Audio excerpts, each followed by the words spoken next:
Yo,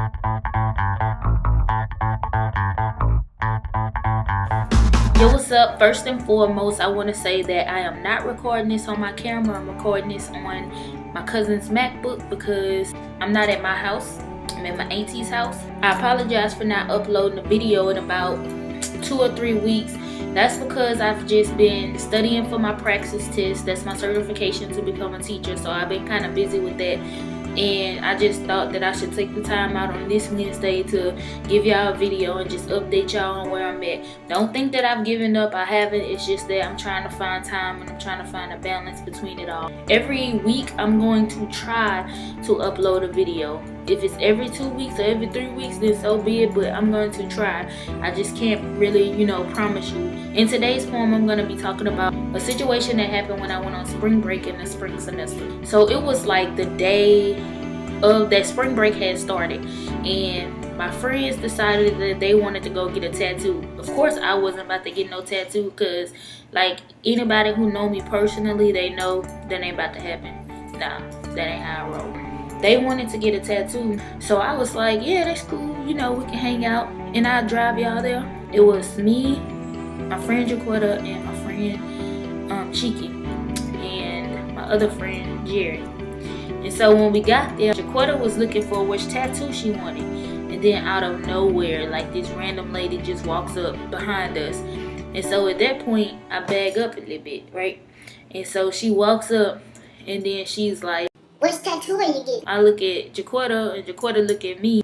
My friend started telling her what tattoo she was getting. So the lady was like, "Okay, just be mindful. Make sure that this is exactly what you want. Blah, blah, blah. I've seen them mess people up." And mind you, like, the lady, she looked like, I'ma just be real with you, she looked like a crackhead. When she first walked up, I had a feeling that she was gonna ask for some money. So I already had it building up in my lungs. I was like, heck no. In case she asked, I had it conjuring up. I was getting ready to say it. Eventually, she was like, I just wanted to know about the bar. 50 cent. Just 50 cent. heck no. If she really need money for food, she wouldn't be asking for doggone 50 cent. Or if she needed money to get somewhere to stay, she wouldn't be asking for 50 cent. She would have asked for something more or whatever. Or she would have said, whatever you have, some spare change or something. Not the exact amount, 50 cent. At the end of that, my friend got her tattoo. We was like the last people in the tattoo shop, and we was getting ready to leave. So when we was walking outside and walking to my car, another man walked up.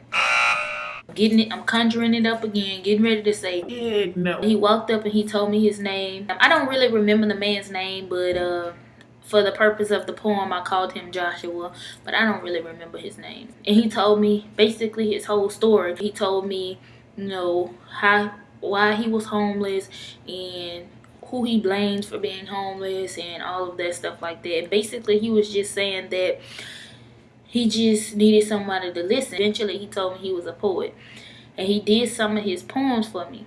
And when I tell you he was dope, he was dope. Like, he was real good. And he was just looking for a place to stay and stuff like that.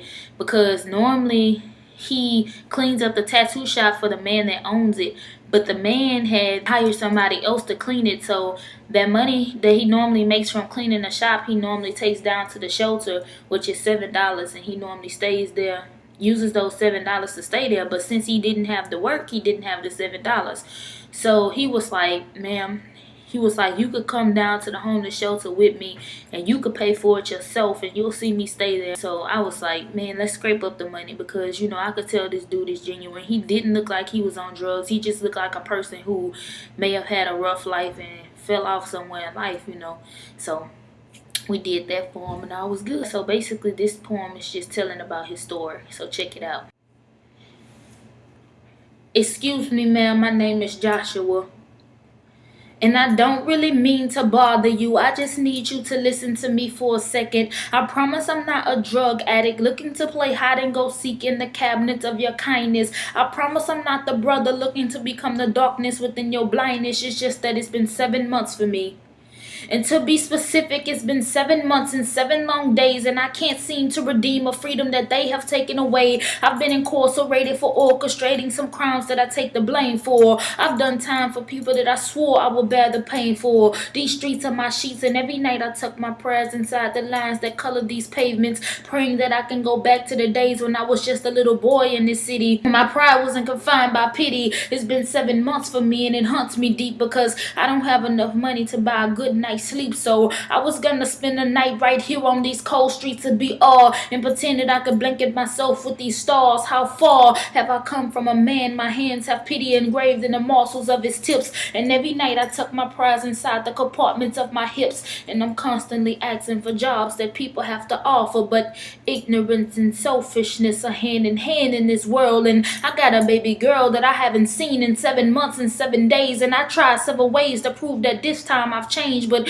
no one wants to trust a man who asks for loose change on the corner of Winborn and Plank on this cold and timid day. I've accepted my defeat. I am broken and I'm weak. I understand that I'm a slave without the chain to these streets, but they don't understand that I'm a man with a plan to be discreet. Second chances are reserved for us minorities. Plus, ma'am, I'm starving.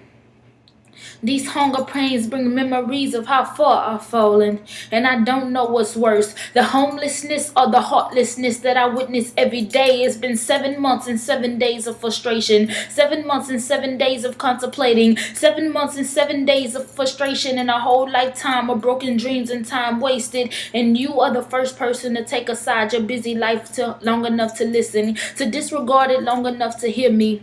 I'm not asking for any handouts, and I don't care for your pity.